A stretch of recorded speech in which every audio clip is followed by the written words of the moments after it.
ఇవాళ సాగునీటి పారుదల శాఖ అయినా మీ హుజూర్ నగర్ లో ఉంది. పోయిన సంవత్సరం 24,000 కోట్లు ఈ శాఖకు నిధులు ఇచ్చి ఉత్తమ్ కుమార్ రెడ్డి గారి నాయకత్వాన తెలంగాణలో పడవబడ్డ ప్రాజెక్టులను పూర్తి చేయాలి. కాళేశ్వరం కుప్పగూలిన ఆయన కాళేశ్వరం అంటాడు, మా ఎంకన్ననేమో అది కూలేశ్వరం అంటాడు. 3 ఏళ్లలో 1,00,000 కోట్లు మింగిండు, కట్టిండు, కూలింది. నేనేం చెప్పిన అంటే పని మంత్రుడు పందేస్తేనంట కుక్కతో దానికి కూలిపోయిందంట.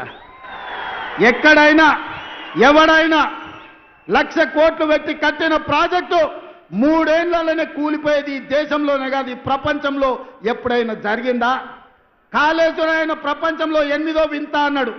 నాయన అది 8వ వింత కాదు, ప్రపంచంలో ఏకైక వింత. 1,00,000 కోట్లు పెట్టిన కాళేశ్వరం 3 ఏళ్ల కుప్ప కూలిందంటే మిమ్మల్ని ఊరేసిన పాపం పోదు మీది.